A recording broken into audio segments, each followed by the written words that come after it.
What is up, everybody? Welcome back to RC's Gateway to Comics. Today we are going to be continuing our dive into the Rippaverse with ISOM number 2. Now, this is a continuation of ISOM number 1, if that wasn't obvious already enough. And this is the second book that is put out by Rippaverse Comics. Again, this is a story by Eric July with art by Cliff Richards and coloring by Gabe Al-Taib. So without any further ado, let's jump into the story. Now, the story, as I've already said, is a continuation of ISOM number 1, where Avery Silman, or ISOM, has been contacted by his sister to go and find out where their friend Jasmine has disappeared off to. And they believe that there is a connection between her and one of ISOM's former friends named Darren. Now, Darren is pretty much a typical scumbag who has way too much power and has the fear of everyone in the city. So, Darren's quite powerful, and he does not make it easy for ISOM to find any information about Jasmine. So, ISOM sort of has to resort to more extreme measures, namely beating up one of Darren's accepts, which is the name for superpowered people in the Rippaverse. And that pretty much ticks Darren off. So there's retaliation against ISOM's family, or mostly his sister, and also with an attack on ISOM's company, because he has a company in his more secluded lifestyle, and it's far away from the city, so there's not really as much of a connection between the superhero side of ISOM and the Avery Stillman businessman. But those two are coming together now because there's an attack on ISOM's company by some creatures that are unfamiliar to pretty much everybody. And there's a different mystery going on in this one. In addition to where is Jasmine, there's now the question of where ISOM's friend and I guess business manager has disappeared off to before this attack on his business. And whenever I mean attack on his business, I mean like it gets burned down. It's not like, oh, I'm gonna write you a bad review on Yelp or anything. No, this is like actually like burning down shit, arson type of attack. And it's by creatures that they don't know what they are. So ISOM has to go to various different places to figure out what these creatures are exactly and see what he can do to stop them. Because he tries to fight them and they end up kicking his butt again, and he has to figure out why he's not able to harm them in ways that he would expect he would be able to, especially after he came back in the first book and beat up the Accept. So it's a twisting tale of mystery and, as you will find out, paranormal type craziness. So that's something that will be further explained whenever you delve into the story and whenever you get introduced to this rather interesting character named Bloodruth, who you see on the cover. And this is, I would say, a worthy continuation of the ISOM story. I was thinking about this right before I actually turned on the camera, and it seems very much like there is the overarching story of ISOM, And there's also the more issue by issue story. Like with the first one, he was coming back into the fray of the city and working on the mystery of where is Jasmine, where that mystery is still there. But now in this one, there's the mystery of where is his business manager slash friend. So it's intriguing that that's the way that Eric July has decided to go with the story, but I can see why he wants to do it that way. It fits better with having there be a new mystery with each story that does end up getting resolved by the end, and it further develops the universe. And it's something that I enjoyed because with the first one, he figures out where, like, he figures out where Jasmine is and has a conversation with her, but it's not resolved. And in this one, you're hoping that there's going to be an answer by the end of the book, and there is, but there's also a little bit of a cliffhanger at the end that makes you want to come back and see how this is going to expand. An expansion is definitely not something that Eric July is afraid to do. And that is, it can go both ways. Like I've mentioned with my review of the first ISOM, there were sequences where characters weren't really needed per se, and you could take them out of the story entirely and not have it really affect anything. But with this one, he was able to introduce new characters like Bloodruth and what's the other guy's name who was here to help? Gooding, if that's how you say his name. It's G. This dude right here. And if you can see that name, then tell me how to properly say it, because I called him Gooding in my head through the entirety of my reading journey. And they are characters who actually do need to be a part of the story because they both help Isom and also push him in the right direction. They give him valuable information that he can use to further the story. And Bloodruth ends up fighting alongside Isom in like the tail end of the book, whenever they're finally at the end of solving whatever mystery is going on. Now, another thing that I can say about this book is that it does help me to further understand the story of Isom. Because in the first book, you're introduced to his reluctance to being a superhero, and you're not entirely sure why. Because he has resilience. He's able to get back up after getting an ass whooping, but he doesn't want to actually do anything with it. Like, he's very reluctant to actually go back into the city area and help his sister with finding Jasmine. But he does agree to do it because, I mean, he has a moral sense to do it. But not like a I'm going to do this because I'm a superhero type thing.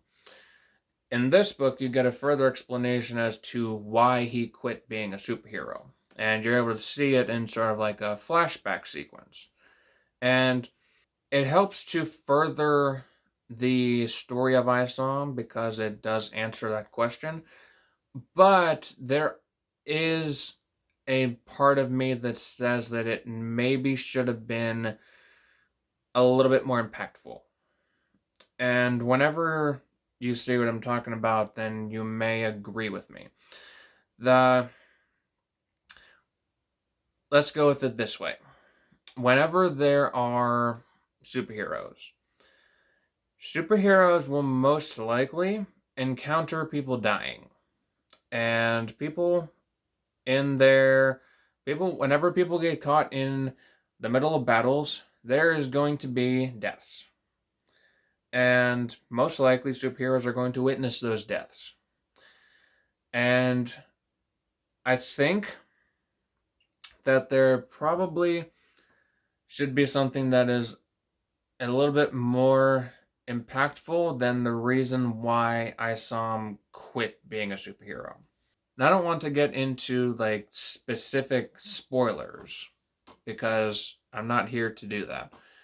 But whenever it comes to a superhero and what their expectations would be for their job, then I would come to expect that ISOM would know what the risks of being a superhero and going into these very risky situations would be.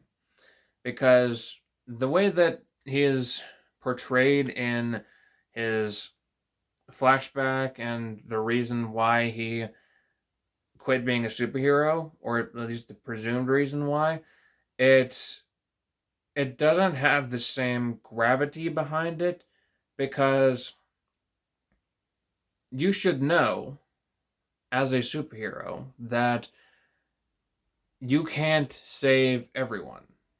Yes, you can certainly try, but to expect that you're always going to is certainly it's a very dangerous mindset because you need to be prepared for that to not happen.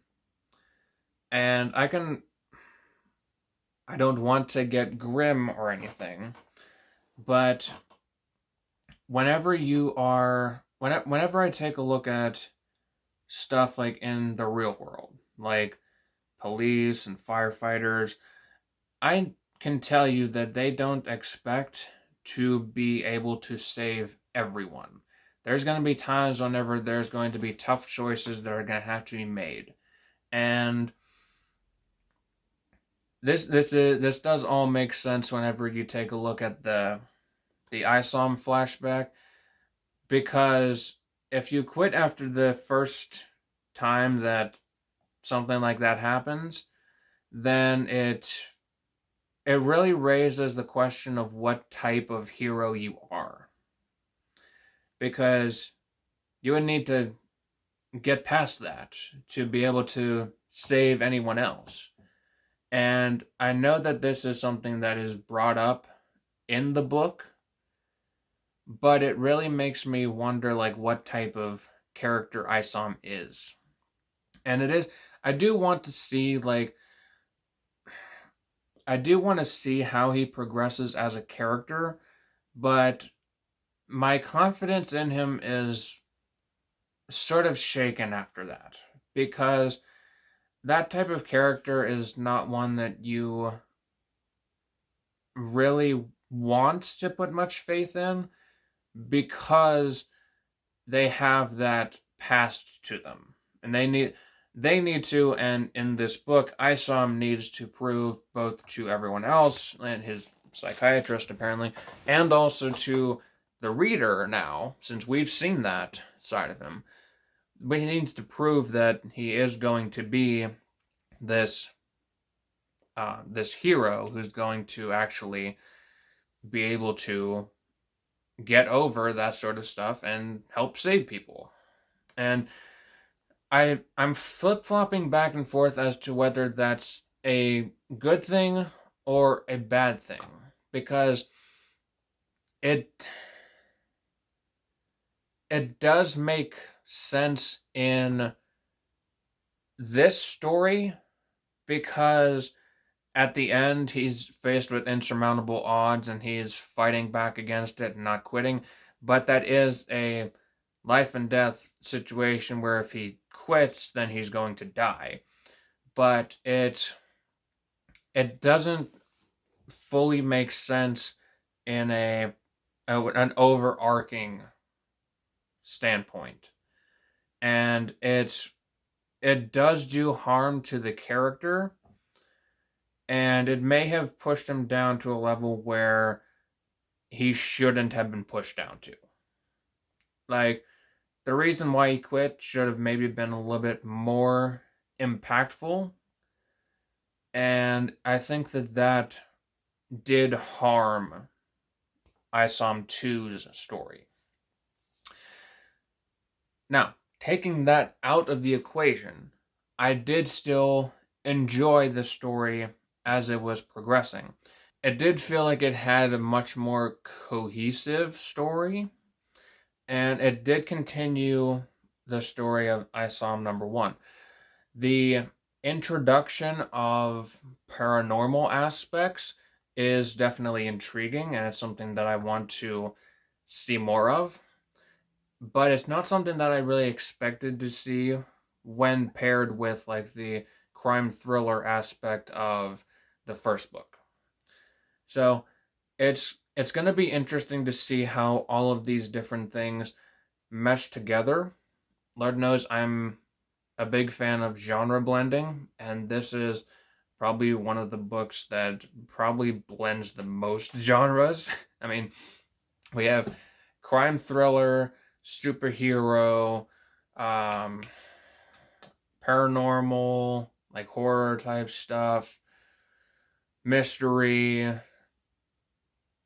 There's probably several other ones in there as well. Probably the espionage. That would probably be thrown in there with crime thriller, but you get my point. There's a lot of different genres that are being blended in this book, and it's intriguing to watch because, as I've already said, I'm a fan of genre blending, and it gets pulled off quite well. I do have to say that. However, my same issue that I had with the first book, with the art and the panels not really conveying the action properly, it is again very, very present in this book. All of the panels, again, are squares and rectangles, and it sticks out like a sore thumb. The characters, again, are very, like, now the characters stand out when they need to. They have their own unique designs. They have color theory going for them, and there's definitely intrigue behind them. Like, there's a reason why there's characters who stand out in each one of these books. First one being Yara, and second one with this one being Bloodruth, because there is interest and unique designs put into these characters, and they look cool. And even with Isom and his new outfit, it sticks out whenever he needs to, and he, like, honestly, you don't really see that many superheroes running around with like the orange suits like he does. Usually you see it with more like the primary colors, but with his, it's able to stand out in the scenes where it's supposed to stand out, and whenever he's not wearing his civilian garb. But the characters are not the problem. The problem, again, same as the first book, is the panels and layout. And again, I found myself feeling like I was getting dragged through the book whenever I shouldn't have been. You're getting stuck in the middle of action scenes, and you're saying to yourself, this feels incredibly slow because the action is not being portrayed in these panels. It feels very flat, and whenever you have an action scene, you do not want that. The last thing that you want your action scene to feel like is flat. And unfortunately, all of the action scenes in this, very similar to the first one, had that same dragging feeling to them. And this is something that could be very easily fixed. Just like throw some panels off kilter, maybe have them break through the panels once in a while, and like have it be something that looks different. Like I'm gonna look through this really, really quickly, but I don't think there are any. There's no panel breaks. Like if you look at like 90s image, you'll see like panel breaks all over the place, and it will make that panel stand out as like the one that you want to focus on, and the other ones will be like secondary stuff. It's like if you want to have the main focus of a page be on the superhero punching the villain, then have the villain maybe like have the superhero punching through the panel, and maybe have the villain spinning away and have the panel go through the side of their face so that they break through that plane. And it's like there's none of that in here. It's something that even if you put it in like one fight scene or like the end of a fight scene as it's like building up, show the chaos that is going on with this fight, that would help it immensely, and it's not in the book. And I feel like that does harm it way more than it helps it. It is something that I really don't like about this book, and it's something that it carried over from the first book. It's the same feeling and it's the same issue. And with this one, since there's a bit longer and more fight scene, or it seems like there's longer and more fight scenes, it is much more noticeable in this one.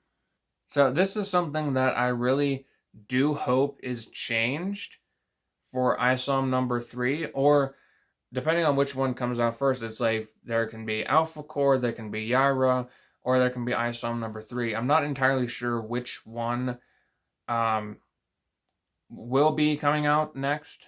I know that Alpha Core is funding right now, but that's something that really does need to be changed. For me, it's mainly because I notice stuff like that, and it sticks out more to me because it's it's something that sticks out in my eyes, and I know that it can be changed to something that has much more impact, but I'm not sure if it would stick out to anybody else. So, whenever it comes to the rating that I would give ISOM number 2, I would I would have to say it is going to be a high PB and J. It's high mid tier. It's definitely good for anybody who wants to enjoy a comic book story, and you're going to enjoy the art, you're going to enjoy the story. But if you're someone like me who notices like these background details and like the stuff that maybe not everyone else would notice, then it does hinder your enjoyment of it. Now, I'm not sure if that's because of the script or if it's because of Cliff Richards, his art.